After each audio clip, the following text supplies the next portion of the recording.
Merci. Du coup, bonjour à tous. Merci Thomas. Alors, on va donc passer une bonne heure ensemble là, sur le sujet du vélo, qui est quand même un sujet d'actualité. Donc, on est très heureux d'avoir pu organiser avec tous les intervenants cette matinée. Moi, je suis spécialement ravi parce que c'est un sujet qui nous tient à cœur chez Ecodev depuis plusieurs années. Et on sent que la mayonnaise peut-être va commencer à prendre sur cette thématique des vélos chez les employeurs.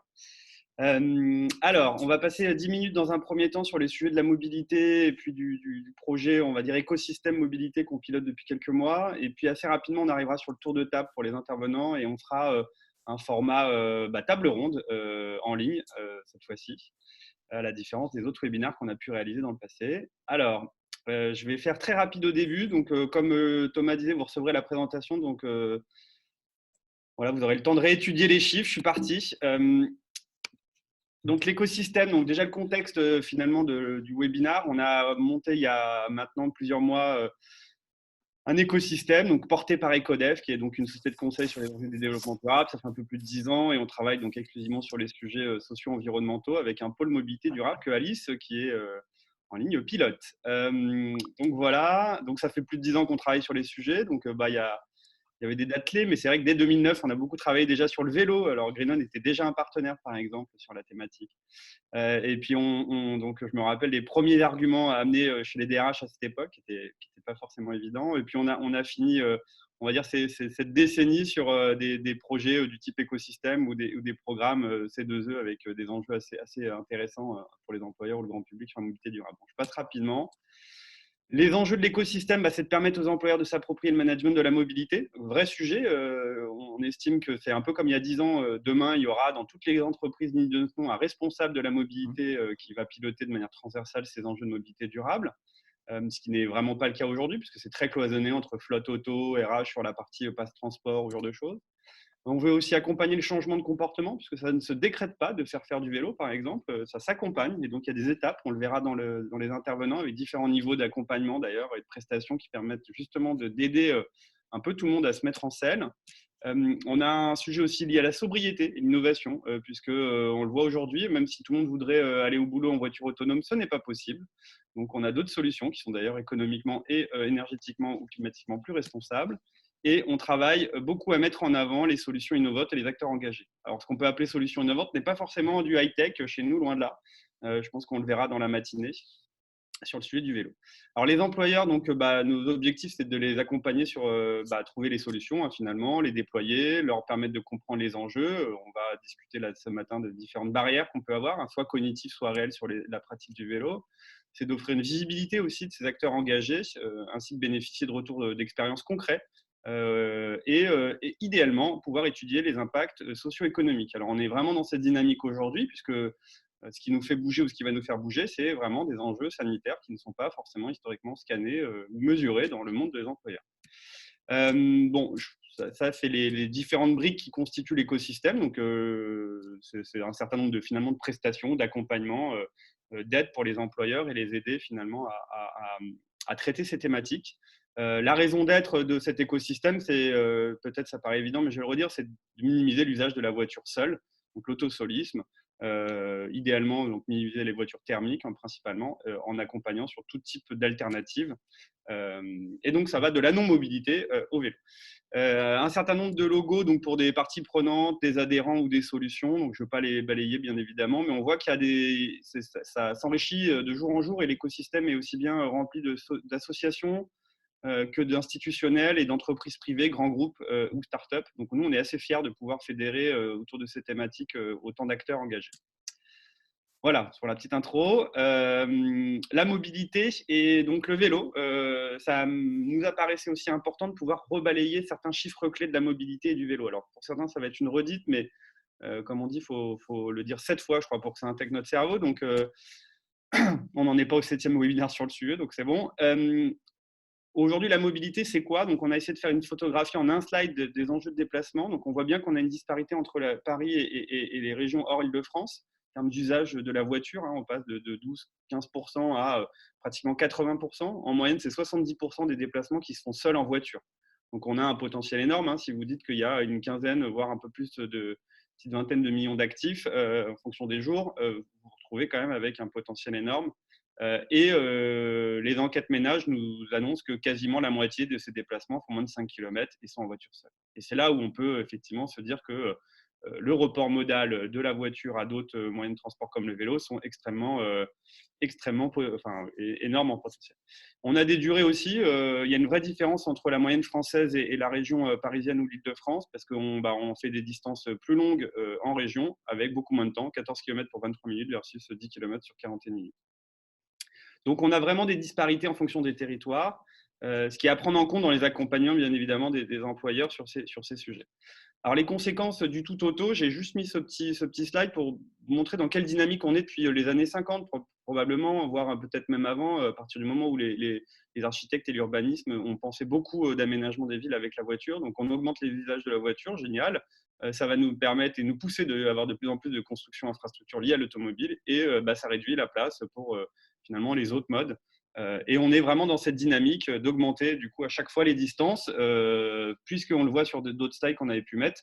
L'étalement urbain dans les années 70 à aujourd'hui est énorme parce que finalement, faire 1 km en voiture par rapport à un coût SMIC horaire est beaucoup plus avantageux aujourd'hui qu'il y a 20 ou 30 ans. Donc, ça veut dire que c'est beaucoup plus simple de se déplacer en voiture loin, mais on voit assez rapidement les conséquences négatives.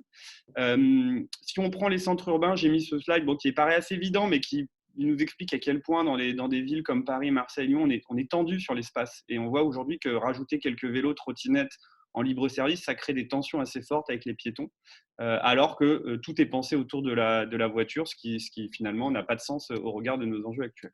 On va balayer du coup les raisons et quelques chiffres clés. Donc, deuxième source de dépenses des ménages pour un foyer, voire troisième en fonction du pouvoir d'achat.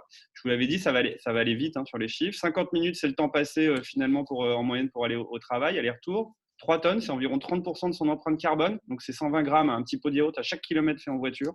Donc, voilà, et cette image, c'est assez intéressant. 70 décibels, donc ça, c'est le son moyen qu'on a en ville avec les axes autoroutiers. Donc, je ne sais pas si vous l'avez remarqué, mais entre dimanche ou la semaine dernière et cette semaine-là, on ne se réveille plus de la même manière. En ce qui me concerne, je ne veux pas être trop bucolique ou utopique, mais j'entends moins les oiseaux et j'entends plus les voitures. 50%, c'est le taux d'occupation des véhicules sur notre espace public. Alors, en fait, un tiers à peu près de l'espace public dans les villes en moyenne en France est dédié vraiment au déplacement. Et dans ce tiers, donc parce qu'on enlève bien évidemment les habitations et les parcs, les jardins, etc., vous avez souvent, voire majoritairement, plus de la moitié qui est dédiée à la voiture. Alors que, par exemple, sur Paris, ça représente 13% des modes. Donc, il y a vraiment un décalage entre la surface dédiée et le réel usage. 10% des arrêts de travail liés au déplacement quotidien. Premier facteur de stress des franciliens. Alors, c'est en train de changer, mais je crois que ça va être même national maintenant. Et puis, quasiment 50 000 décès par an causés sur les enjeux de qualité de l'air. Je ne sais pas si vous avez vu, il y a une étude qui ont démontré, a priori, que depuis le début du confinement, on a finalement réduit la pollution, 30% à peu près en moyenne dans les zones urbaines, ce qui aurait évité 11 000 décès sur 2 mois. Alors, ça, c'est les chiffres qu'on avait pris, que je m'étais amusé à faire sur l'Île-de-France, mais pour démontrer que, alors nous qui suivons ces sujets depuis plus de 10 ans, j'ai jamais eu autant de gens qui nous annoncent effectivement ne plus prendre leur voiture, ne plus en avoir, prendre du vélo, mais il n'empêche que tous les ans, on voit les embouteillages exploser avec des records tous les ans. Et alors que la plupart des Français estiment que ça coûte trop cher ou qui voudraient changer en termes de contraintes horaires parce que c'est soit pas ponctuel, soit c'est embouteillé. Donc on a une vraie, on va dire, avancée sur ces sujets du vélo, puisqu'on voit qu'en termes de pouvoir d'achat, alors j'ai fait un petit calcul, mais globalement, acheter un vélo, le vélo français moyen acheté, 490 € en 2018, ça représente 2,5% du budget annuel d'un Français moyen sur un salaire médian qui est de 1 780 €. Voilà, donc le salaire médian français, 1 780 €. Donc on voit bien qu'en termes de pouvoir d'achat, c'est aussi important de relibérer un certain nombre de flux. 70% des nouveaux usagers des VAE utilisaient historiquement la voiture ou les 2 roues motorisées. Donc on est vraiment dans une pratique qui aide à faire du report modal. C'est plus ou moins 0 tonnes à l'usage de CO2, forcément. 0,5 décibels, j'ai eu du mal à trouver ce chiffre, mais voilà, faire du vélo, ça fait peu de bruit. On l'imaginait bien, mais c'est bien d'avoir des chiffres. 50% des déplacements en vélo sont entre 1 et 7 km, donc ça couvre parfaitement ce qu'on a dit tout à l'heure, les enjeux des moins de 5 km. Et si on pousse 10 km avec les VAE, on est même sur quasiment 75 à 80% des trajets. Le vélo augmente dans les centres-villes. Le bémol, c'est que dans les zones rurales, j'ai vu que ça chutait. Donc, il y a une vraie disparité aussi en termes de territoire sur l'usage du vélo. On a, et là, j'ai fait une dédicace, mais on a quasiment la moitié des gens ou des populations françaises qui ont un vélo. Donc là, il y a un vrai enjeu, puisqu'un tiers, 25% à 50% en fonction des sources, ne sont pas utilisés parce qu'ils sont à réparer. Et là, on en reparlera, mais il y a des vraies opportunités en ce moment pour les employeurs de faire appel à des prestataires qui vont vous aider à les remettre en selle. Et ce que l'ADEME a dit cette année, c'est que 30 minutes de vélo par jour, ça divise par 2 le nombre d'AVC. On va continuer sur les chiffres. Donc 9%, c'est l'objectif que s'est fixé l'État, Elisabeth Borne, entre autres sur un plan national pour augmenter la part du vélo. Donc en fonction des villes, en moyenne, c'est 3% en France, mais voilà, l'idée, c'est de faire x3 sur 4 ans. 400 €, c'est le montant du forfait mobilité durable hors taxe qui a été, hors charge plutôt, qui a été validé récemment, donc le week-end dernier. Donc là, il y a un nouvel outil également, on le parlera pour les employeurs.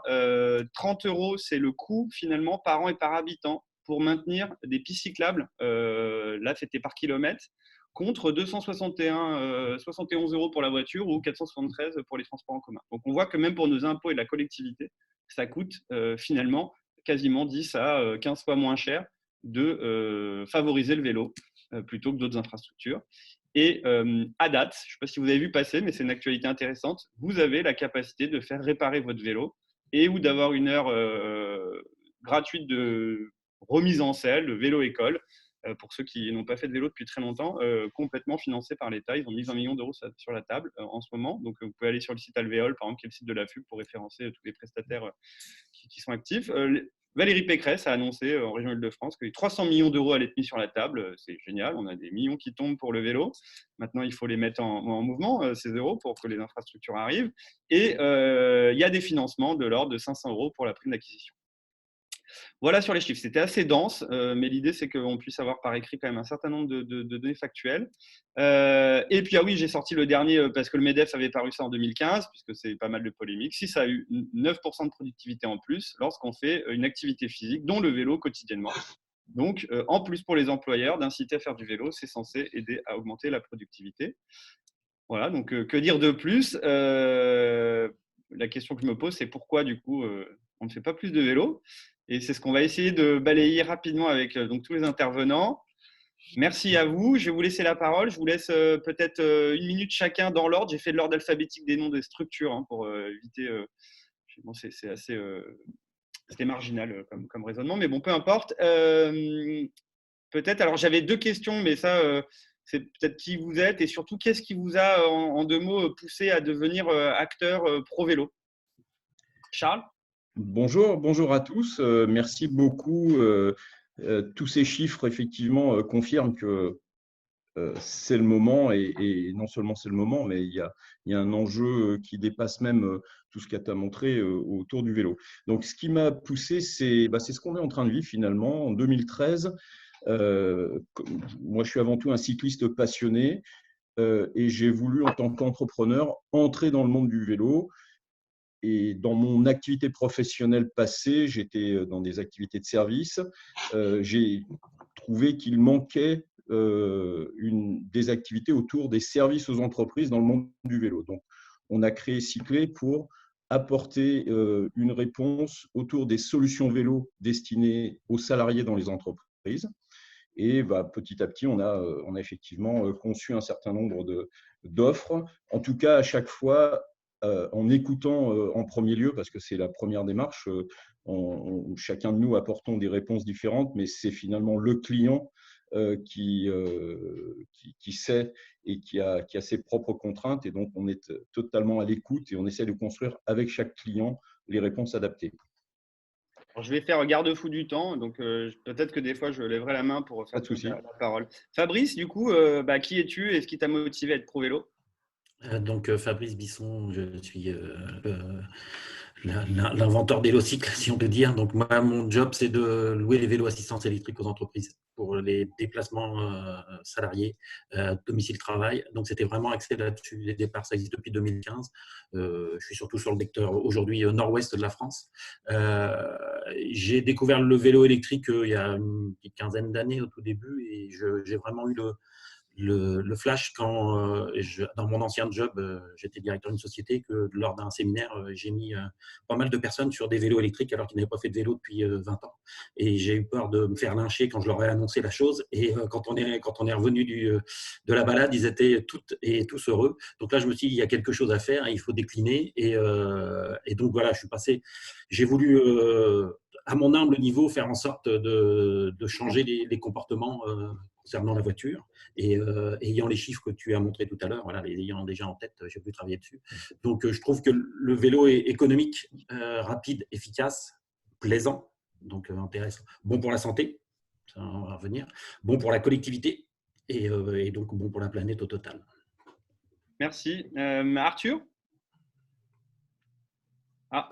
Oui, pardon, excusez-moi, Ouais. j'avais le micro qui était coupé. Bonjour à tous, Arthur Hameau de Greenon.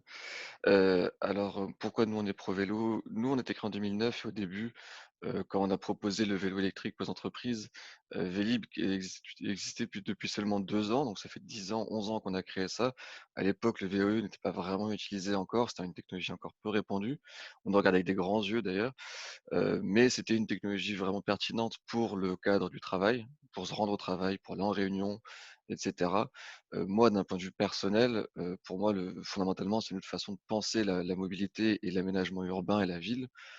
Comme tu as dit, Timothée, tout à l'heure, un grand shift des habitudes vers le vélo, je pense que ça créerait des bouleversements qu'on n'imagine même pas encore. Mais en tout cas, ce qui est certain, c'est une autre façon de voir l'espace public, avec les 50% pour la voiture, par exemple. Moins d'accidents dans les rues aussi, je pense. Et puis, se réapproprier l'espace pour les piétons comme pour les cyclistes d'ailleurs, au profit de tout le monde. Okay, merci. Et le dernier, Antoine? Bonjour à tous, donc Antoine Repussard, cofondateur de Zenride. Zenride en 2 mots, donc on permet à chaque salarié de bénéficier d'un vélo personnel qui est loué par son entreprise, vélo qu'il choisit dans des magasins partenaires. Pourquoi moi je suis passé au vélo? Parce que ça m'a permis d'être vraiment autonome dans mes trajets, indépendant et de me déplacer très rapidement. Parce que je crois pas que tu aies donné ce chiffre, mais que c'est le mode de déplacement le plus rapide en ville sur des trajets de moins de 8 ou 10 km. Donc voilà, et pourquoi on a lancé Zenride avec mes associés? C'est que dans nos entreprises, justement, on a remarqué que beaucoup d'autres de nos collègues souhaitaient passer le pas au vélo, mais avaient certains freins qui étaient le prix d'achat ou la gestion quotidienne. Et de l'autre côté, on avait des entreprises qui souhaitaient s'engager pour améliorer le bien-être des collaborateurs et faciliter leur quotidien. Et donc, on a imaginé cette solution de vélo de fonction qui permettait de concilier les deux parties et permettre aux salariés de s'équiper à moindre frais d'un vélo électrique qui peut coûter facilement 2 000 €. Ok, génial. Alors, du coup, pour clarifier pour tout le monde, donc on va là balayer un certain nombre d'enjeux liés au vélo et surtout essayer de donner un certain nombre de clés pour les employeurs pour finalement appréhender cette notion de vélo qui est assez large parce qu'on parle bien effectivement d'enjeux cognitifs ou psychologiques, mais aussi des infrastructures, alors qui sont externes à l'employeur ou qui sont dédiées justement ou dans la capacité on va dire, de l'employeur de la faire évoluer, mais aussi des services et des accompagnements. Donc c'est assez large le vélo comme thématique quand on l'aborde de manière assez large. Donc on a voulu justement via ces partenaires de l'écosystème essayer de combler un peu tous ces sujets. Donc on a alors, une petite introduction quand même sur l'actualité. J'ai récupéré ça de la mairie de Paris, mais en fait, on sait aujourd'hui que les transports en commun vont avoir un enjeu assez fort là, en termes d'usage. Donc, ils ont fait quelques calculs en se disant si 5% du trafic de la ligne 13, par exemple, à Paris, est reporté autre qu'en transport en commun, ça fait quasiment 60 000 personnes aux heures de pointe le matin et donc 3 000 personnes par heure. Enfin, donc, si on fait quelques chiffres, il faudrait 3 à 4 fils de circulation en plus, ce qui n'est pas possible. On sait que l'espace est contraint. Et ils ont mis en avant que, alors sur 2 axes qui sont similaires, une piste cyclable extrêmement bien sécurisée et une un peu moins, celle, par exemple, vélo, cohabitation avec voiture ou bus, on a un usage qui est quand même de 2 x 5 en termes de pratique. Donc, on a quand même ces enjeux de pistes cyclables temporaires. Là, je ne sais pas, vous en avez forcément parlé. Alors, on en a beaucoup parlé et on les voit peu encore. On attend avec impatience. Et du coup, l'idée, ça a été de travailler beaucoup, en tout cas ces derniers temps, sur les collectivités pour justement favoriser les respects de distanciation sociale, répondre aux enjeux actuels, à la fois sur les enjeux qualité de l'air, climat, limiter les risques aussi avec la cohabitation des piétons. Donc, il faut remettre de l'espace finalement dans nos centres-villes et dans nos villes et sur nos axes routiers, mais à destination finalement de tout sauf la voiture. Et ça a énormément d'intérêt, ces aménagements finalement permanents, enfin temporaires qui, je l'espère, seront permanents, puisque c'est des signalisations ou des mobiliers assez temporaires aujourd'hui qui peuvent permettre finalement d'adapter le réel usage à venir et d'avoir des infrastructures plus lourdes par la suite. Donc c'est une opportunité en fait de tester des choses qu'on va pouvoir faire évoluer dans le temps en fonction de la météo par exemple ou en fonction des jours, le week-end ou la semaine, et en espérant que ça puisse être aménagé de manière plus permanente. Donc voilà des exemples de ce qu'a sorti le CEREMA sur des études et des conseils pour les collectivités. Donc ça, je voulais juste vous mettre dessus parce que quand on a préparé le webinaire, on s'attendait à ce que dès cette semaine, on voit ces aménagements un peu partout dans toutes les villes de France. Bon, force est de constater que ça reste en nombre de kilomètres assez marginal, mais il faut pousser. Et voilà, ça ressemble à ça, par exemple, en termes d'aménagement aujourd'hui. Pour les employeurs, on estime, et ça je fais un peu la pub de notre démarche, mais globalement on accompagne les employeurs sur des sujets de conseil. Donc l'idée c'est de leur aussi donner des éléments au départ pour objectiver et connaître le potentiel. Donc là on voit bien que le potentiel d'il y a un an et d'aujourd'hui n'est pas le même sur le vélo, donc c'est intéressant quand même de refaire des études ou des petites analyses pour comprendre quel est le potentiel et justement dimensionner et appeler tous ceux qui sont là en ligne par exemple avec déjà des éléments en leur disant moi il me faudrait ça pour tel type de population, ce qui fera gagner du temps. Alors, quels sont les premiers pas? Donc là, on essaie de cloisonner un peu, même si chaque intervenant pourra quand même rajouter un mot.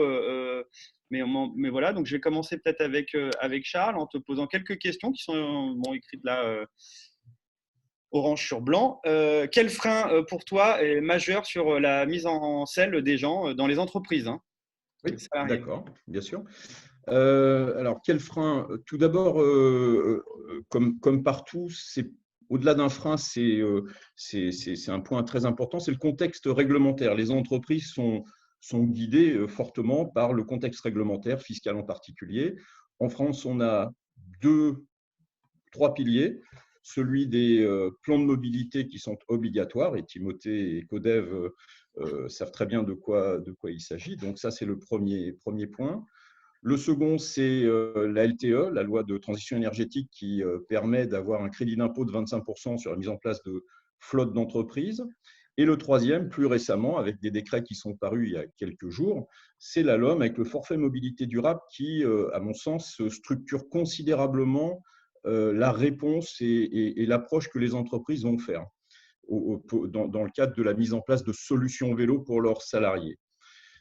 Donc aujourd'hui, les freins principaux, et je pense qu'on partage tous cette expérience, c'est finalement, mais vous n'êtes pas sérieux, le vélo c'est dangereux, on ne va pas mettre nos employés sur des vélos. Et puis si je pouvais leur interdire de venir à vélo, je le ferais. Moi, ça, ce sont des verbatims de clients au fil du temps. Je vois que Fabrice sourit et qui partage, et que je pense que vous avez chacun des dizaines de cas de cette nature.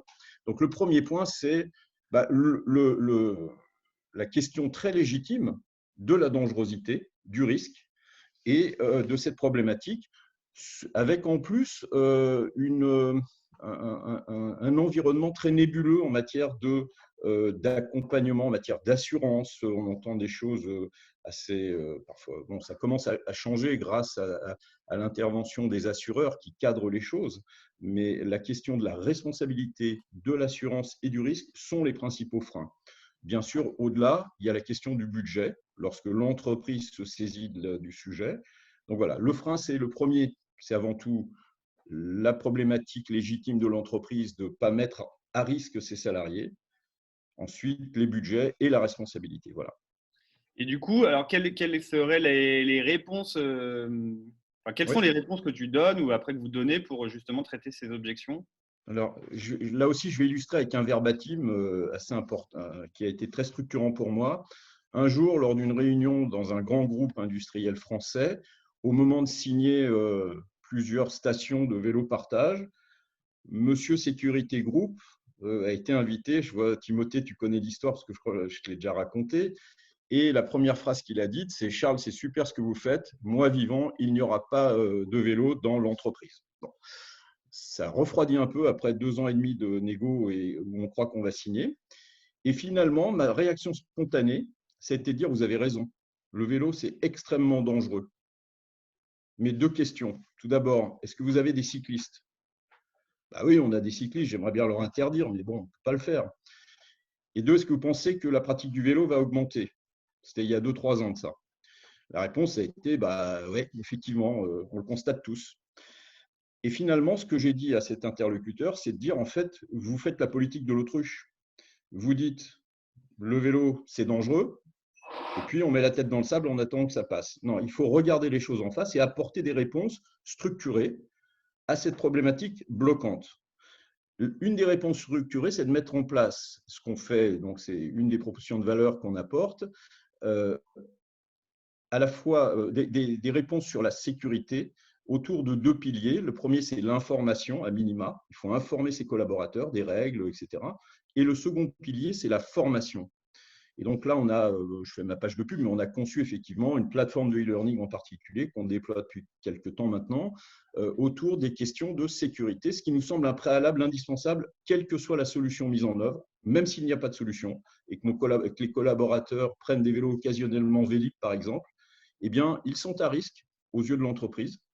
Et l'entreprise se doit de faire de la prévention du risque comme elle le fait pour monter et descendre les escaliers dans l'entreprise, prévention feu, prévention risque routier, etc. Donc, la réponse à la problématique « c'est dangereux », c'est d'apporter une réponse structurée, professionnelle, autour de la question de la sécurité. Bon, on connaît tous les ateliers sécurité qui sont faits par des associations qui font un très bon travail. De mon point de vue, c'est super, sauf que c'est du saupoudrage qui n'est pas efficace. Parce qu'on ne sait pas à qui on adresse ces ateliers. Ça remet le vélo dans un petit coin sympathique et gentil, un peu folklorique. Et à mon sens, il faut vraiment structurer une offre qui rentre dans les codes des entreprises et qui place le vélo parmi les moyens sérieux utilisés par les salariés. Il faut m'arrêter, je suis parfois trop long. Ouais, Hein. c'est ce que pour ça que je disais OK. Ouais. En gros, de toute manière, alors pour peut-être clarifier, quand on enverra le livrable, on rajoutera à ces questions des points clés, peut-être avec des éléments complémentaires des uns et des autres, et ou des liens vers des données, puisque du coup, il y a aussi les données d'accidentologie. Ouais. Moi, je prends souvent ces données, même si on fait dire ce qu'on veut aux chiffres. Sur Paris, par exemple, vous avez tous les ans plus de morts à pied qu'en vélo. Alors, bien évidemment, il y a plus de piétons que de cyclistes. On pourra dire qu'il faut faire des ratios par kilomètre, etc. Mais bon, moi, ma réponse, c'est aussi de dire que ce qui est dangereux, ce n'est pas forcément le vélo, c'est probablement plus la voiture. Puisque c'est rare que les cyclistes dans un arbre se tuent tout seuls. Oui, mais la perception, juste sur ce point, c'est important, la perception du danger par l'interlocuteur en général, c'est celle du vélo au travers du pare-brise. Clairement. Et donc, ça ne sert pratiquement à rien de donner les chiffres qui sont vrais, mais ça ne sert à rien. C'est ma casquette ingénieur qui aime bien sortir des chiffres pour objectiver les choses. Ouais. Alors, du coup, peut-être un dernier élément, et puis après, on tournera la parole. Mais quel moyen pour toi aussi de sortir de la pratique vélo-loisir? Je sais que tu as une actualité, en tout cas sur la région Île-de-France, sur le sujet. Alors, sortir aujourd'hui, clairement, l'évolution du vélo, on le voit tous à travers les chiffres et les pratiques. On commence à sortir de cette vision du vélo, c'est le dimanche avec les enfants, faire un petit tour et puis seulement quand il fait beau, etc. Le vélo devient un moyen de déplacement et c'est ce qu'on est tous autour de la table en train d'essayer de promouvoir et ça réussit. Moi, j'ai longtemps dit, ce sera de toute façon, les évolutions se feront de gré ou de force. Bon, là, elles sont en train de se faire. Un peu de force, mais c'est tant mieux pour tout le monde, je pense. Donc, sortir de la pratique loisir, c'est sortir de la pratique loisir, c'est ce qui se passe aujourd'hui. Donc, sortir de la pratique loisir, c'est structurer, en particulier, moi, c'était une des raisons pour laquelle Cyclé a été fondé, c'est que les entreprises ont un rôle extrêmement structurant dans la mobilité au sens large. Aujourd'hui, s'il y a tant de voitures sur les routes, c'est parce qu'il y a des voitures de fonction, des voitures de service, des véhicules motorisés terrestres à moteur, comme on le dit, et que c'est ça qui structure beaucoup la mobilité dans les grandes villes. Juste, Charles, ma question était connotée. Oui, Je crois qu'il y a un sujet qui s'appelle en ce moment sur la région Île-de-France, Véligo-location, qui est quelque chose de concret. Il reste a priori des vélos pour ceux qui voudraient tester. Peux-tu nous dire presque. Voilà. Alors oui, Véligo-location, effectivement. Sujet. Ouais. D'accord, excuse-moi. Effectivement, la région Île-de-France s'engage depuis maintenant plusieurs années de façon très concrète, et je tire mon chapeau aux équipes et à Valérie Pécresse parce que ce n'est pas juste des incantations. Il y a des budgets, en particulier le dispositif Véligo-location qui a été conçu il y a plusieurs années, donc qui n'est pas un dispositif opportuniste par rapport à ce qui se passe aujourd'hui, donc qui permet, alors petite page de pub sur Véligo-location, dont Cyclé est un des partenaires, puisqu'on est cofondateur aux côtés de la Poste, de Transdev et de Vélogique. Et donc, c'est une solution qui permet aux personnes, salariées ou non, de louer un vélo pendant une durée de 6 mois, vélo assistance électrique, très bien conçu, vraiment, c'est un super vélo, pour les trajets quotidiens et découvrir si le vélo, finalement, ça fait le job. Juste petite statistique au passage, dans les études qu'on fait sur les 7 à 8 000 personnes qui ont loué des vélos jusqu'à aujourd'hui, 80% des gens indiquent que c'est un moyen de déplacement qu'ils vont continuer à l'issue de la location de ce. Donc le job est fait par la région grâce à ce dispositif et continue de l'être. Aujourd'hui, je ne suis pas dans les chiffres au quotidien, mais je crois que les 10 000 vélos qui ont été commandés par la région sont tous affectés maintenant. Donc, on est dans des listes d'attente, ce qui montre bien le réel intérêt du dispositif bien avant la période Covid. Encore une fois, là, il y a un focus et une accélération et il se passe en une semaine ce qu'on mettait un an à faire auparavant, clairement. Donc, mais Véligo Location fait le job pour que les gens se mettent sur un vélo et voient si ça fait le job ou pas dans leur quotidien. Ok, merci. Du coup, alors on parlait de vélo donc en location courte ou moyenne durée. Alors maintenant, c'est Arthur. Donc parce qu'on parle beaucoup de vélo partage. Alors il y a le free floating, il y a le vélo partagé en entreprise, il y a le Véli pour certains ou Vélof en fonction des villes ou autres. Enfin bref, est-ce que tu peux nous définir un peu le vélo partage, mais peut-être dédié aux entreprises Oui, bien sûr. Je veux définir le vélo partage tel que nous on l'entend, tel que nous on le propose aux entreprises et aux collectivités d'ailleurs. Pour nous, fondamentalement, c'est un système de gestion d'un service vélo automatisé. C'est en fait, plus concrètement encore, pour nous, c'est une offre qui permet de monter en puissance sur la pratique du vélo, dans l'entreprise ou dans les collectivités. Pour, un peu de contexte, Greenon, en fait, on a plusieurs offres, on a plusieurs gammes d'offres et le vélo partage, c'est la première brique, on va dire. C'est ce qui permet de monter en puissance, qui permet d'essayer un vélo pour ensuite passer à un vélo attribué, puis un vélo à location longue durée et ensuite installer du mobilier dans les entreprises. Ça, c'est toutes les offres que l'on peut proposer, pour les entreprises et pour les collectivités. Donc pour revenir au vélo partage, en général, les entreprises, bon, on a vu qu'il y avait certains freins, mais sont toujours d'accord sur le principe pour favoriser le vélo, sur son propre site ou pour ses collaborateurs. Mais, ce qu'elles souhaitent surtout, c'est ne pas s'en occuper, ne pas avoir, besoin de gérer un service. Ils voudraient aussi que le service, il tourne, qu'il fonctionne bien et qu'il soit cohérent avec ce qu'ils ont investi. Donc, on a 2 avantages principaux pour le vélo partage. D'une, il est automatique. Pas besoin de le gérer. On peut réserver un vélo, sur une application. On peut le prendre avec son badge. Quand je dis réserver le vélo, c'est un peu comme, pour les salles de réunion dans les entreprises. On peut dire: «Je veux prendre le vélo» et il est réservé pour moi et je peux rentrer chez moi. 2e avantage, l'entreprise n'a pas besoin d'acheter le vélo, ni de même d'acheter un vélo par personne. Le vélo est partagé, il serait utilisé 2-3 fois par jour par 3 personnes différentes pour 3 usages très différents aussi. Heu, par nature, il n'a pas besoin du coup d'investir énormément et enfin, ça permet d'essayer le vélo électrique. C'est-à-dire que moi-même, je fais souvent des inaugurations pour les entreprises. On a mis en place chez eux un service vélo. Ils ont une station, ils ont 5 ou 10 vélos électriques et quand je fais l'inauguration, généralement, je croise beaucoup de salariés qui n'ont juste jamais essayé, en fait, un vélo électrique avant. Ils en font pour la première fois, donc je les mets sur un vélo. En général, quand ils sont sur le vélo, ils sont toujours convaincus. Mais, si nous, notre objectif chez Greenon, c'est de développer très globalement la pratique du vélo dans l'entreprise, ce qu'on veut, c'est mettre les gens sur le vélo. Le vélo partage, ça permet à la personne d'essayer ponctuellement un vélo, d'en avoir un à disposition, de le prendre, d'essayer de rentrer chez soi, de voir ce que ça fait. Et ensuite, par la suite, peut-être de prendre soi-même un vélo, d'en acheter un ou d'en louer en location longue durée avec un Véligo ou un autre. Donc, le vélo partage, c'est la première étape qui permet d'essayer le vélo sans s'engager vraiment trop, sans que l'entreprise ait besoin d'acheter ni d'investir énormément. Et tu pourrais donner quels conseils sur, je sais pas, la politique associée à la capacité des salariés de réserver des vélos ou de les utiliser? Est-ce qu'il y a des bonnes politiques, en fait, pour avoir vu passer des politiques dans des entreprises assez différentes, on voit qu'en fonction de la manière dont l'employeur en parle, l'usage n'est pas du tout le même. Donc, qu'est-ce qu'il faudrait recommander, Dans les réservations, dans les durées d'usage, par exemple? par exemple? Ouais. Oui, bah, nous, en fait, notre service, il est vraiment fait fondamentalement pour 2 usages. Pour les salariés, c'est pour qu'ils puissent rentrer chez eux le soir, mais aussi pour qu'ils puissent se déplacer, à midi sur le site, déplacement intersite ou pour aller manger, pour pas aller à la cantine, et puis quand ils ont leur voiture, ils vont pas déplacer la voiture pour pas perdre leur place de parking, donc ils peuvent prendre un vélo. Là, il y a différents usages. Nous, pour la réservation, ce qu'on propose en général, c'est de ne pas avoir un système justement de salle de réservation qui fait qu'il y a une surréservation. Il y a aussi la frustration parce qu'on ne peut pas prendre un vélo parce qu'il est juste bloqué par quelqu'un alors qu'il est même pas utilisé. Donc nous, notre solution, en tout cas, on s'adapte vraiment à ce que veut l'entreprise.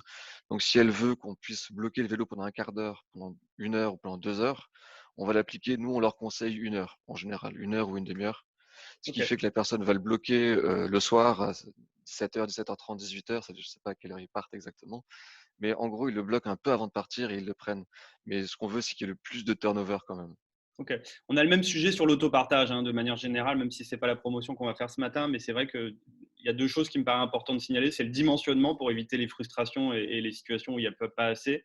Et la deuxième, c'est une flexibilité, une liberté sur l'ouverture des réservations, d'ailleurs même pour les pratiques éventuellement loisirs week-end.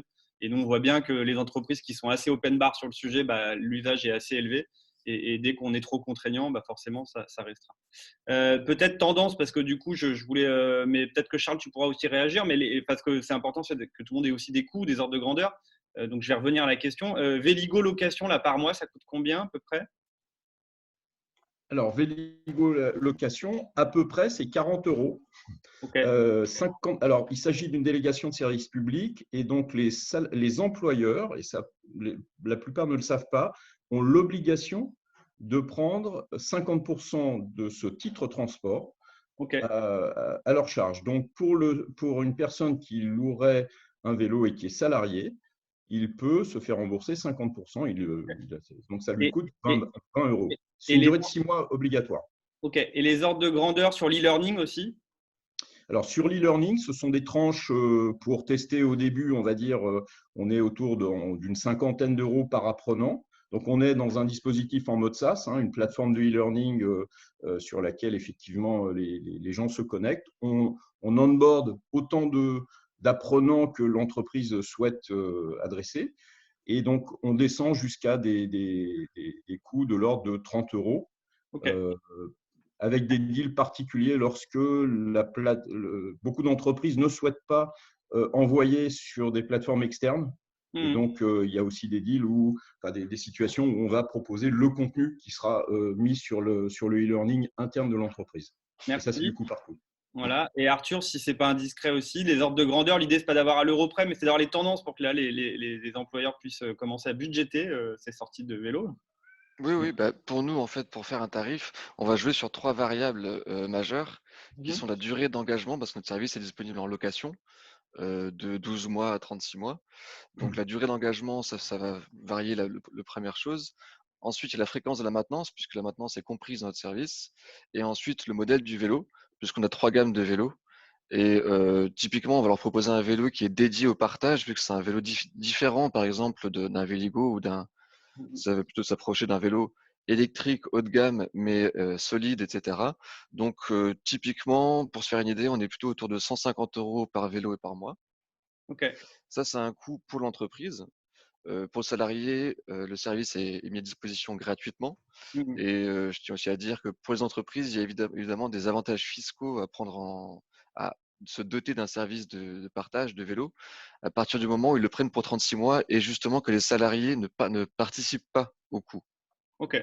Voilà. Ce qui est intéressant effectivement de voir, c'est qu'on peut être employeur et inciter à dépenser par vous-même et débrouillez-vous, ou être beaucoup plus proactif et permettre d'avoir des services Voilà, c'est deux angles d'attaque, on va dire. d'attaque complémentaires. Alors maintenant, on va passer à Fabrice, du coup, puisque du coup là, on avait des discours Véligo, Paris, etc. Alors je sais que tu travailles aussi sur Paris, hein, mais comme tu as une dominante, et c'est pour ça que c'était intéressant de zones peut-être plus en province, et d'avoir quand même un angle qui ne concerne peut-être pas que les sièges sociaux des grandes entreprises, puisque je sais que tu équipes un certain nombre de sites qu'on pourrait considérer industriels ou de sites un peu plus éloignés, et que tu as un angle un peu différent. Donc je te laisse peut-être présenter toi l'approche enfin, sur ton territoire en tout cas, et sur le vélo de fonction comme tu le… Donc, oui, donc nous, aussi, on fonctionne vraiment sur le vélo de fonction. C'est-à-dire qu'en gros, au niveau, donc je reviens sur tout ce qu'a dit mon prédécesseur, c'est exactement ça. Je rigolais tout à l'heure quand Charles disait que j'ai eu des chefs d'entreprise qui me regardaient avec des grands yeux en se disant mais qu'est-ce qu'il vient de me parler de mes salariés en vélo, je m'en fous complètement, etc. En gros, il y a deux types d'entreprises. Et il y a celles qui veulent communiquer sur le vélo et il y a celles qui veulent faire sur le vélo. Et ça, je pense que c'est très important. C'est soit on peut communiquer, hein, moi j'ai un parc de vélo qui sert à faire des démos pour communiquer, mais si c'est simplement pour communiquer, je pense que vous allez communiquer, vous allez faire une journée, la journée vélo, la semaine vélo. Mais ce n'est pas pour autant que les salariés vont passer le cap, parce qu'il y a encore des barrières psychologiques énormes, dont parlait tout à l'heure aussi Charles. Aujourd'hui, je pense qu'il y a de plus en plus de sociétés qui veulent vraiment agir sur le vélo. Ça, c'est une réalité. Donc, comment faire? Nous, on travaille très simplement, c'est-à-dire qu'on demande aux entreprises qu'on fait un PDE. En gros, et ça, d'où viennent leurs salariés. Tous les salariés qui habitent à moins de 10 km de l'entreprise, c'est-à-dire le trajet domicile-travail, c'est 10 km, peuvent essayer un vélo assistance électrique. Donc, concrètement, comment on fait? Je dis aux entreprises, vous dites à vos salariés, vous proposez aux salariés de faire un essai.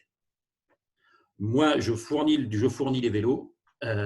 Donc, ça va être 3-5 vélos suivant l'essai. Vous avez X salariés. Combien sont volontaires pour tester le vélo? Et quand ils testent le vélo pendant une semaine. Donc, c'est-à-dire pendant une semaine, ils rentrent chez eux, ils reviennent, etc. Donc, ils voient concrètement ce que c'est que l'utilisation du vélo. Bêtement, un salarié qui vient en voiture depuis 10 ans, quand il va prendre un vélo, il va prendre la même route que la voiture. Donc, on va lui dire, vous êtes gentil, mais il y a des pistes cyclables à côté. Là, aujourd'hui, les pistes cyclables temporaires vont faire, je pense, quand même basculer les choses.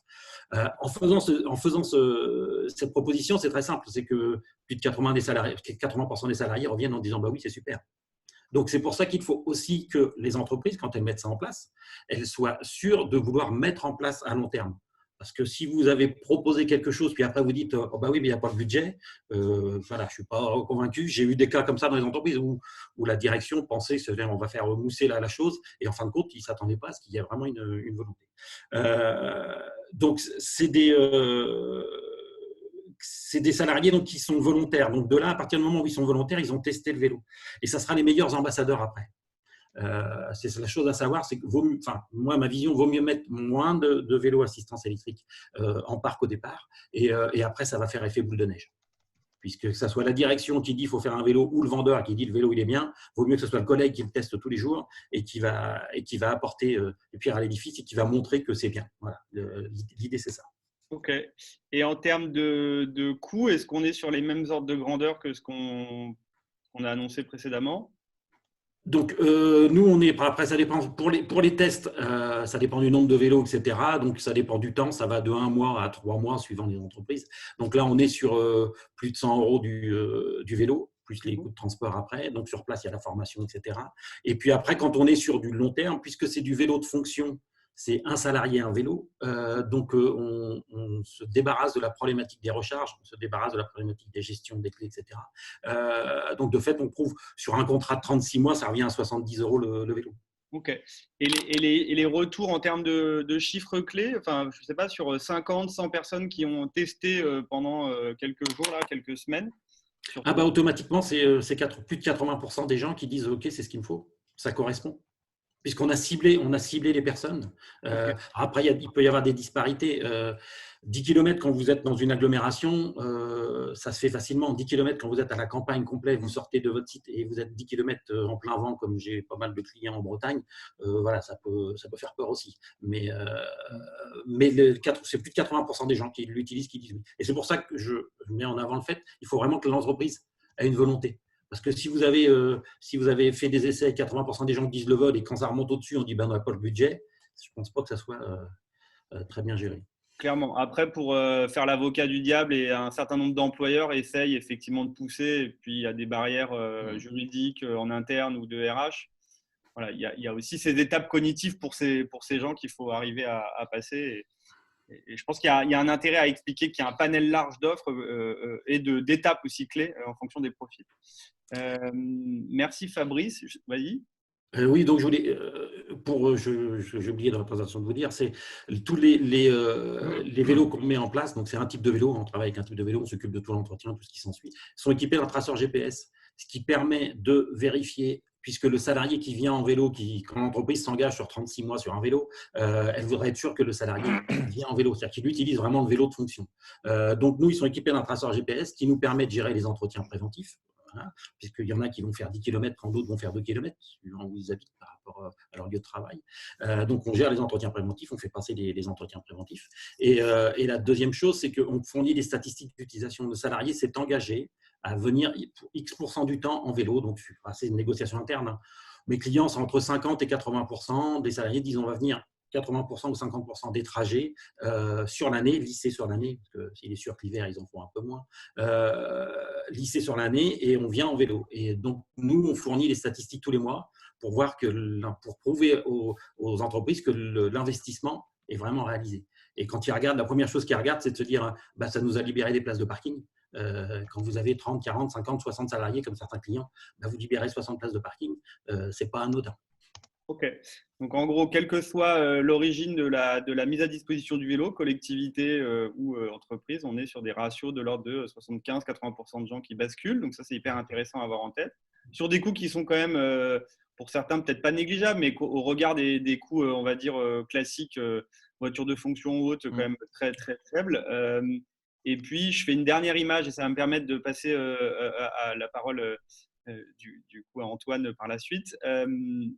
Mais effectivement, un vélo de fonction et le côté entretien est extrêmement important. On le voit sur l'usage au quotidien. Ça ne viendrait pas à l'esprit d'un employeur de mettre à disposition une voiture de fonction sans s'occuper de l'entretien, de la réparation et de la, quelque part, responsabilité qu'il peut avoir sur la sécurité. C'est un peu pareil sur le vélo. Alors, hop, on va basculer maintenant, du coup, à toi, Antoine. Qu'est-ce que, du coup, alors oui, on parle beaucoup de location longue durée.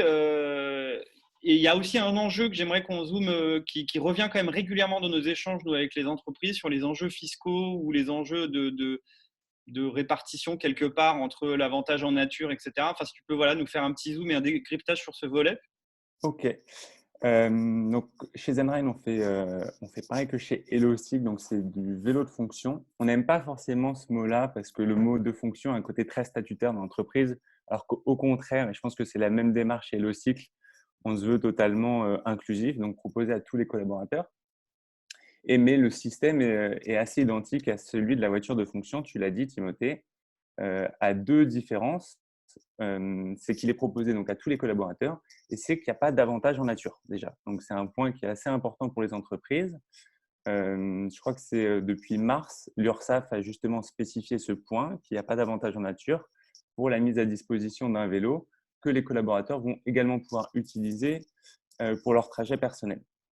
Après, chez Zenride, nous, on incite vraiment nos clients, les entreprises, à faire participer le collaborateur au loyer pour deux raisons. La première raison, ça va permettre de le responsabiliser par rapport au bien qui lui est confié et ça va permettre aussi d'éviter les opportunistes, c'est-à-dire la personne qui prendrait un vélo pour, finalement pas pour lui, mais pour son conjoint parce qu'il est mis à disposition gratuitement par l'entreprise. La deuxième raison, c'est pour aussi alléger le budget de l'entreprise. Et au niveau de la réduction d'impôts, Arthur en parlait, donc les entreprises qui s'engagent sur la durée avec des contrats de 36 mois peuvent bénéficier d'une réduction d'impôts de 25% du montant des loyers. dans le texte, la réduction d'impôt est applicable donc pour les engagements de 36 mois et plus et pour une mise à disposition gratuite des vélos pour les déplacements domicile-travail. Et donc, le point qui est intéressant, c'est que si le collaborateur participe à 30% ou moins, le collaborateur ne paye que son usage personnel. Donc, on reste dans le cadre d'une mise à disposition gratuite pour les trajets domicile-travail. Donc, les collaborateurs peuvent bénéficier à la fois d'une participation du collaborateur jusqu'à 30% et à la fois de la réduction d'impôt de l'État de 25%. Ok, génial. En tout cas, là, il y a des informations qui sont quand même extrêmement d'actualité ou récentes et intéressantes à avoir en tête parce que la barrière avantage en nature est un sujet qui quand même était pour beaucoup d'employeurs bloquants. A priori, là, tu confirmes que depuis quelques semaines, la barrière est levée. Depuis quelques semaines, la barrière est levée. Chez Zenride, de toute manière, la participation du collaborateur et le financement de son usage personnel permettaient déjà de lever cette barrière parce qu'à partir du moment où le salarié payait 30%, il payait son usage personnel, donc il n'y avait plus d'avantage en nature. Mais là, c'est clairement écrit et défini. Donc, même si un employeur prend 100% à charge, il n'y a plus d'avantage en nature.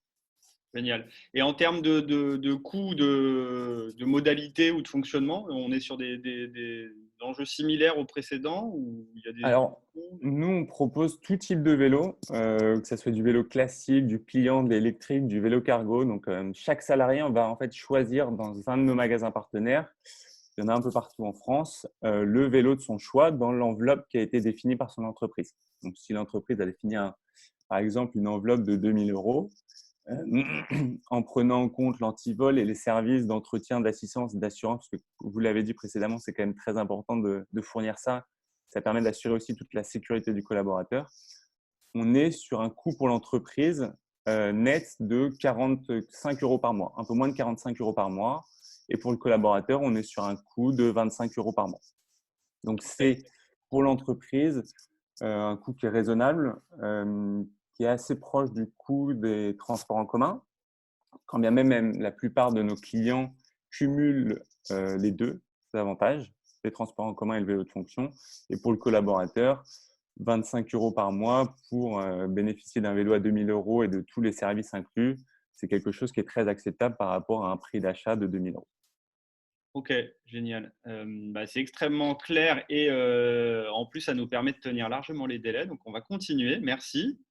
Et donc, du coup, pour finir, là, c'est un peu la parole à qui veut, mais on avait quand même quelques questions qui sont assez récurrentes et l'idée, c'est peut-être chacun de donner son opinion ou faire son retour d'expérience. En tout cas, j'ai l'impression en vous écoutant, et je ne veux pas rentrer dans des remarque un peu neuneux, mais je me dis que le prestataire idéal sur le vélo, c'est vous tous assemblés les uns aux autres. Donc, voilà, vous pourriez tous fusionner pour faire la boîte parfaite sur le vélo.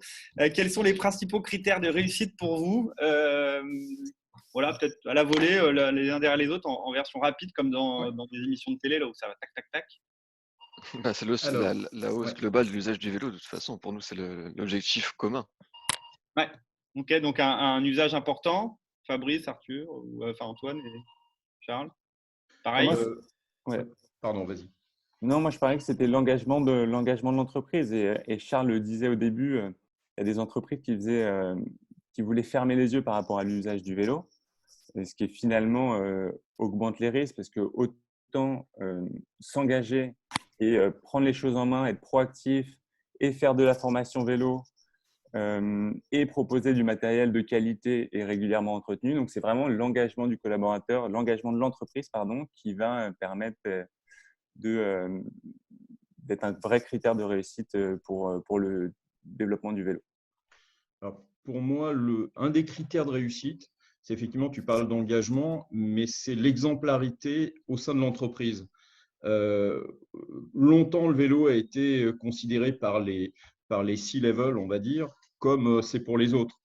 Et c'est un message et c'est un signal qui est pas le bon finalement, parce qu'on sait tous aujourd'hui que le vélo est transgénérationnel, transfonction, etc., qui répond à des problématiques extrêmement larges. Moi, j'ai une phrase que j'aime bien qui est le vélo, c'est une réponse simple à des problèmes complexes. Et c'est valable en entreprise aussi. Donc, un des critères de réussite, c'est l'engagement réel et pas seulement un petit peu circonstancielles du management. En gros, mettre les patrons sur les vélos, c'est important, c'est un signal très fort. Ensuite, c'est effectivement la question des budgets qui a été abordée est fondamentale. Donc, il faut s'inscrire dans des budgets acceptables, raisonnables et qui fonctionnent effectivement aujourd'hui. Alors, je reviens aussi sur un point. Aujourd'hui, un des critères de réussite, c'est, Antoine l'a souligné au travers des dispositifs que Zenride met en place, mais c'est aussi être en adéquation avec la LOM, par exemple. Aujourd'hui, toutes les entreprises étudient la question de la LOM. Nous, chez Cyclé, on pense que alors, tous les dispositifs de vélo partage, vélo de fonction, ce qu'on appelle le vélo d'entreprise, où l'entreprise c'est bien, sauf que l'évolution nous semble être, au travers de la LOM, en particulier du forfait mobilité durable, sur la question de l'équipement des salariés en direct, avec les primes à l'achat, etc. etc. Là aussi, on n'a pas abordé ce point-là, mais lorsque une région comme l'Île-de-France donne 500 € pour un salarié qui s'équipe, c'est considérable. Sur un vélo à 1 700 € prix moyen l'année dernière, c'est énorme. Donc, aujourd'hui, c'est un axe sur lequel Cyclé a construit une offre effectivement qui consiste à proposer aux entreprises un dispositif complet pour que leurs salariés s'équipent, éventuellement avec l'abondement de l'entreprise. C'est un dispositif qu'on a appelé Bicyclé et qui permet à chacun d'acheter son vélo, de le financer en LLD ou par ses propres moyens et de bénéficier des primes à l'achat. Et pour l'entreprise, finalement, de résoudre la question vélo avec un engagement moindre d'un point de vue de la responsabilité. Okay. Voilà. Et je vais du coup faire un peu la promotion. Demain, on a un webinaire à 9h qui permet de mettre en avant du coup les attentes des cyclistes et ou des vélo-taffeurs et ou des salariés en termes d'attente du coup vélo vis-à-vis de leur employeur. Ça serait intéressant justement d'objectiver et de voir quelles sont les réelles attentes des salariés vis-à-vis des usages du vélo. C'est intéressant parce que ça colle beaucoup avec ce qu'on a vu aujourd'hui. Donc ça, c'est le premier point, je voulais compléter. Deuxième, on vous enverra aussi une étude parce qu'on n'en a pas parlé, parce que vous êtes tous des cyclistes et vous le savez, mais en fait, on nous dit souvent la pluie, c'est gênant quand on est cycliste. Bon, il suffit de regarder l'Allemagne, la Hollande, le Danemark, où il pleut pas forcément moins que chez nous et l'usage est beaucoup plus important. Un bon kawaii fait l'affaire. Et puis, on a une étude de Météo France qui démontre que finalement, le pire des cas, c'est d'être à Brest au mois de février et on a 20% de chance d'être complètement trempé. Et sur Paris, on est sur des pourcentages assez faibles. Donc, c'est important de remettre aussi ces chiffres. Et donc là, c'est une super étude qu'on mettra dans le lien. Et l'exemplarité, où là, effectivement, on est accompagné par un sociologue nous, sur certaines missions de conseil. Et on voit que clairement, quand on dit faites ce que je fais, mais pas ce que je dis, ou l'inverse, peu importe. En tout cas, s'il n'y a pas l'exemplarité, ça fonctionne beaucoup moins bien. Je ne vais pas vous sortir les études sociologiques sur le sujet, mais elles sont énormes en termes de report modal. Peut-être pour finir, parce qu'il est 10h et donc on aura tenu les délais, on va prendre quelques questions quand même par la suite. Je ne sais pas si… donc, il y a deux questions, mais on les a plus ou moins balayées. Les outils de management suivis dans le temps ou les enjeux prioritaires à traiter pour vous. Je ne sais pas, je vais… bon, Charles, tu as déjà pris la parole. Peut-être Fabrice, du coup, et puis après Antoine Arthur en 30 secondes. Le critère de réussite pour moi, c'est d'avoir des salariés volontaires. Et quand je dis volontaires, ce n'est pas automatiquement les pro-vélos qui existaient déjà avant. Il y avait dans toutes les entreprises, il y a des gens qui arrivent en vélo et qu'on regarde avec des grands yeux en disant comment il fait, voilà, il est en sueur, etc. Là, on parle vraiment du vélo assistance électrique pour ma part. Donc, ça ouvre un panel d'utilisateurs et ces utilisateurs qui sont prêts à passer le pas, mais ils hésitent le prix du vélo. Est-ce que ça vaut vraiment le coup? Est-ce qu'ils ont déjà réfléchi à dire peut-être que j'en devrais ma deuxième voiture, peut-être, mais voilà. Donc le fait de faire un test, il faut qu'il soit volontaire. Si vous mettez quelqu'un sur un vélo électrique qui n'est pas volontaire, ça va être un fiasco. Il va trouver tous les problèmes. Voilà, il y a toujours un truc qui ne va pas. Donc à partir du moment où il est volontaire, qu'il a envie de le faire, on en revient toujours à l'envie. Hein, et donc dans ces cas-là, il teste. Et à partir du moment où il teste, voilà, j'aime mon vélo, je vois. Il teste. À partir du moment où il a testé, hein, on est tous là d'accord à dire que, je veux dire, à 80% du cas, c'est bon. Donc c'est vraiment ça. Pour moi, la chose de la réussite, c'est avoir des volontaires. Vaut mieux avoir moins de volontaires au départ. Et c'est eux qui vont faire amener les collègues l'année suivante, etc. Et ça permet de lisser en plus les budgets pour les entreprises. Merci. Arthur-Antoine, dernier mot, et on va prendre quelques questions.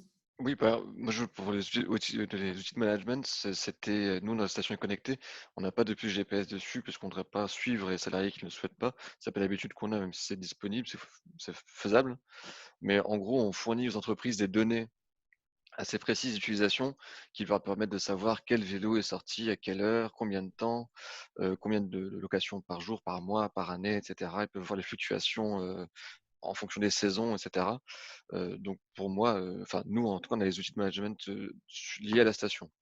Et pour info, l'actualité pousse les employeurs à savoir où sont leurs collaborateurs en ce moment au bureau ou pas, et globalement pour les enjeux sanitaires, parce que c'est ce qu'on nous demande là illégalement, hein, en cas de cas de Covid, savoir s'ils sont venus ou pas au bureau. Donc, Bah, là, on voilà. peut le savoir, mais on n'a pas l'habitude avec RGPD de donner les noms des salariés en tout cas. Voilà, mais maintenant ça va devenir une obligation. Peut-être Antoine pour finir, et puis je vais regarder les questions en parallèle. Je ne sais pas si Alice, tu pourras nous dire les questions les plus intéressantes que tu as vues passer ou les plus plutôt en quantité importante. Non, moi, je voulais surtout revenir sur le forfait mobilité durable dont on parle Mmh. beaucoup depuis ce week-end et l'intégration par rapport à nos solutions de vélo en entreprise. Il faut savoir que c'est deux choses qui sont totalement différentes, hein. Le forfait mobilité durable va s'adresser aux collaborateurs qui sont, comme Charles a dit, équipés eux-mêmes, soit qu'ils ont acheté eux-mêmes ou bien qu'ils ont souscrit un autre abonnement eux-mêmes. Euh, L'avantage du vélo qui est fourni par l'entreprise, c'est qu'en fait, il n'y a pas de plafond d'exonération. C'est que l'entreprise peut participer à la hauteur qu'elle veut. Le budget est une charge et il n'y a pas de plafond là-dessus. Donc, c'est totalement exonéré de cotisations sociales. Et c'est aussi, alors nous, on le voit côté comme ça, donc le forfait mobilité durable, on trouve ça vraiment bien pour les gens qui ont peut-être déjà un vélo aujourd'hui. Après, est-ce qu'il est aujourd'hui assez large et élevé pour être très incitatif? On parlait d'un vélo qui coûtait 1 700 €, 2 000 € pour un vélo électrique. Derrière, il faut rajouter les frais d'entretien, d'assistance, d'assurance.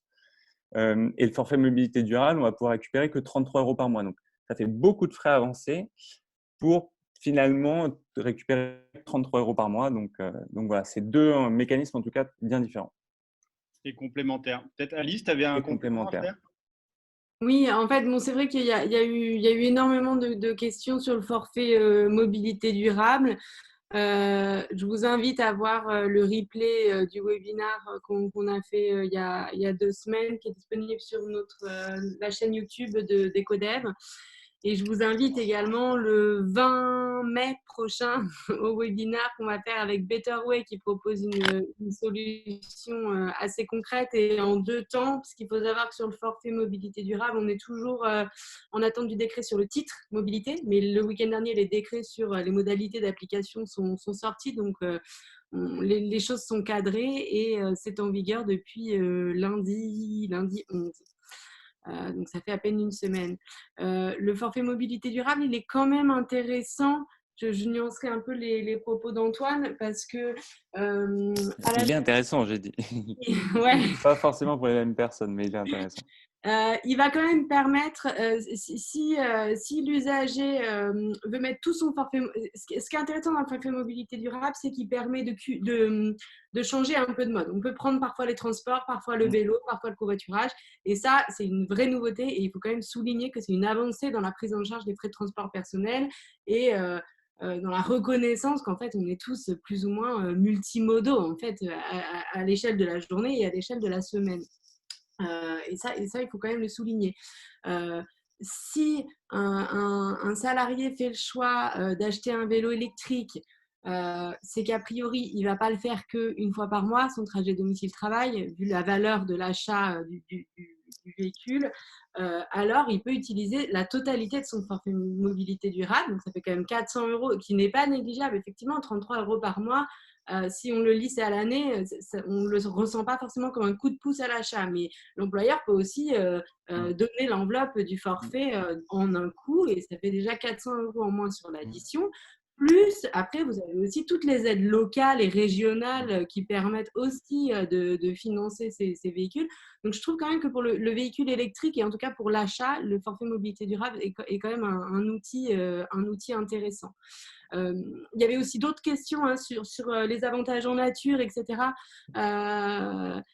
C'est une question qui revient très souvent, hein. C'est vrai qu'on est sur des dispositifs un peu compliqués avec une information un peu éparpillée entre les textes de loi. les décrets, les parutions de l'URSSAF, etc. Il me semble que l'avantage en nature zéro enfin, égal à zéro pour les vélos, c'est temporaire. Enfin, il me semble que c'est valable jusqu'en Fin d'année. 2022. Pardon? Non, ça dépend de quelle aide, mais là, l'aide ponctuelle là, sur les 50 € et mise en selle, c'est fin d'année, je crois. Oui. Et puis après, Oui. c'est calé dans le temps. Ouais. Mais effectivement, l'avantage en nature égal à zéro pour les véhicules les vélos de fonction, c'est jusqu'à 2022, il me semble.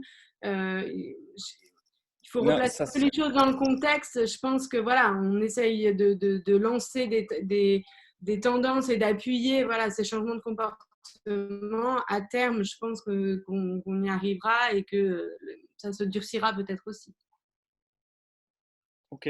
Je voudrais préciser une chose, juste par rapport aux questions de financement. On parle d'achat, mais je voudrais souligner qu'aujourd'hui, une personne qui veut acheter un vélo à 2 000 € peut emprunter auprès de la banque quasiment à zéro, parce qu'il y a des prêts verts, Banque Postale, LCL, etc., ou recourir à de la location longue durée ou de la LOA, ce qui mensualise finalement le truc incluant du service. Voilà, je voulais juste préciser ça. Ok. Après, si on compare et si on voit effectivement le coût d'usager voiture et les frais engendrés, la barrière d'achat est une barrière plus psychologique qu'une réelle barrière financière, puisque du coup, c'est des coûts qui sont quand même assez différents. Et on le voit, c'est qu'une bonne partie des gens qu'on cherche à faire changer, finalement, c'est des gens qui utilisent leur voiture seule. Donc, il faut aussi remettre en perspective. J'ai une question. Donc, le forfait mobilité durable est-il cumulable avec des aides locales, villes, régions, etc. La réponse est oui. Pour moi, oui. Oui, complètement. Et puis, effectivement, il y a la capacité d'avancer sur le forfait mobilité durable, la somme. Et puis après, il y a une déclaration sur l'honneur à faire pour effectivement bien démontrer qu'on va utiliser ce vélo pour le quotidien. Je regarde les questions en parallèle. Je ne sais pas si Alice, tu en as sous les yeux là, qui étaient intéressantes. Il y en a eu beaucoup. Ouais. Bon, on va atteindre peut-être la limite. On en prend une dernière quand même. Je ne sais pas si… Je les regarde. Hein. Je ne sais pas. Je ne les ai pas lus en amont. Il y a Denis de Better Way qui vient de dire quelque chose d'intéressant. Le forfait, c'est 400 € par an. Son vélo, on ne le garde pas qu'un an. Ouais. Alors, il y a une question là, le problème des batteries, point d'interrogation, mais comme ce n'est pas tout à fait une question, j'ai du mal peut-être, faudrait peut-être Mireille clarifier la question. Après, pour revenir sur le discours effectivement de l'électrique ou pas, je vais faire un petit zoom, mais globalement, un vélo classique ou un vélo assistance électrique, si vous l'utilisez 8 ans, il y a une étude qui a été faite, et si vous l'utilisez pendant 8 ans quotidiennement, on est sur des différences de l'ordre de 2 grammes de CO2 par kilomètre par usager. Donc, en fait, on est sur une variable et un taux qui est extrêmement faible. Voilà, ça veut dire aussi qu'il faut l'utiliser quand même 5 ans, 8 ans et que ce n'est pas un vélo jetable, c'est un vélo vraiment qu'on va avoir sur la durée comme une voiture ou d'autres. Ça, c'est important et parce que notre comportement d'acheteur aujourd'hui est vraiment sur la surconsommation et un turnover des produits assez élevé. Donc, il faut changer aussi ses habitudes. On a eu le temps d'y réfléchir ces derniers temps, mais c'est important. Et puis avec en France l'électricité très peu carbonée nucléaire ou énergie renouvelable, on est quand même sur des empreintes électriques très faibles. Sur la partie recyclage, batterie, etc., oui, ça peut ne pas être parfait, mais il faut remettre dans le contexte. Une voiture qui fait 1,2 tonnes pour se déplacer et un vélo, on est sur des impacts environnementaux complètement différents en termes de qualité de l'air, sanitaire, etc. C'est des retours sur investissement qui sont énormes pour la société.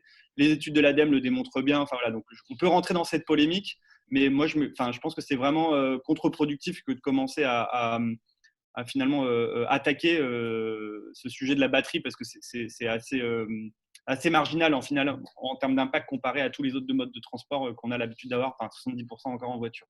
Donc, il faut savoir quel est notre combat.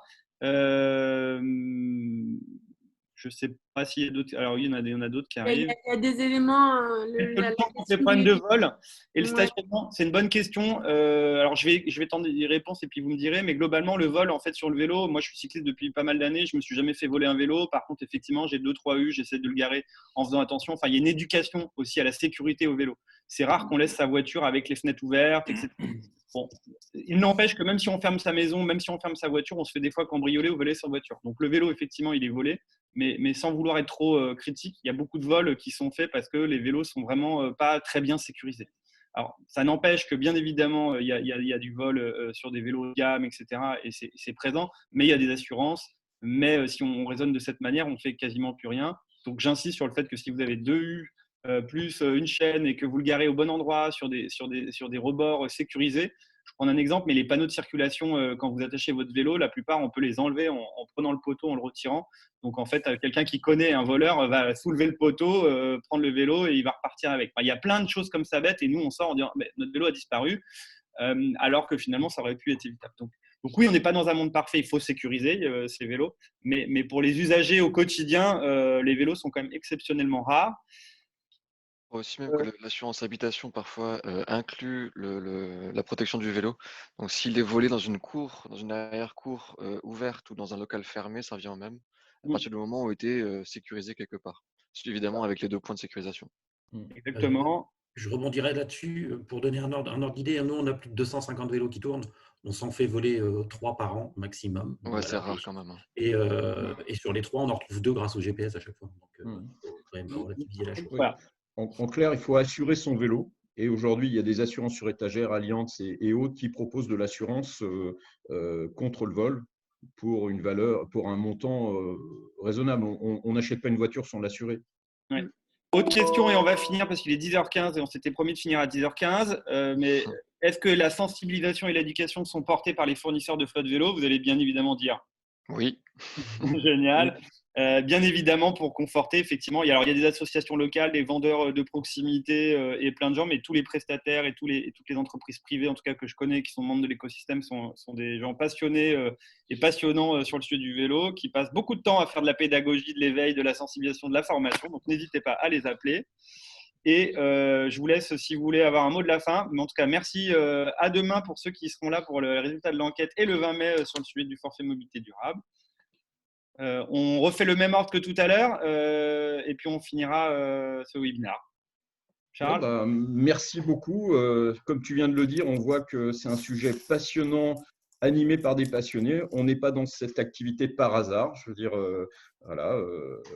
chacun de nous, on croit profondément et pour ce qui me concerne, une des raisons que j'ai oublié de citer tout à l'heure, c'est la volonté de contribuer vraiment au changement. Je sais que c'est partagé par tous ici, donc voilà. Fabrice ? Oui, merci d'avoir organisé tout ça.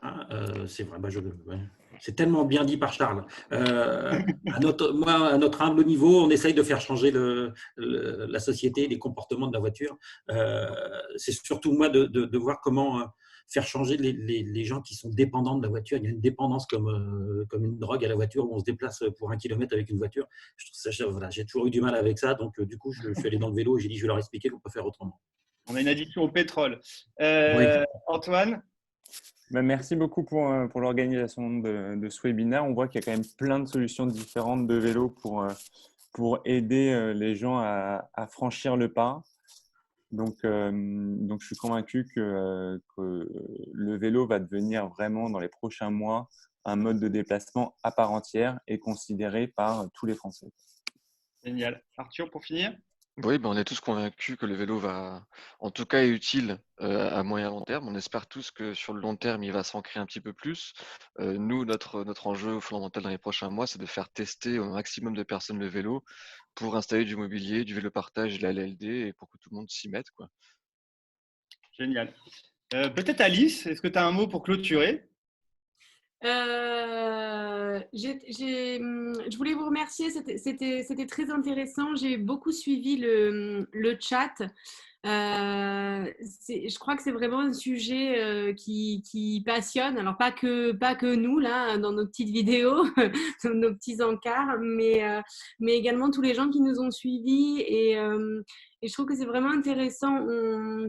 On touche vraiment à des comportements du quotidien et on sent que ça soulève quand on évoquait au début du webinaire la question de la dangerosité, du risque routier, là ensuite la question du vol et des convictions. En fait, on sent qu'on touche vraiment, le vélo permet de poser des questions assez personnelles en fait sur sa pratique, et je trouve que c'est toujours intéressant de les partager et d'essayer d'avancer.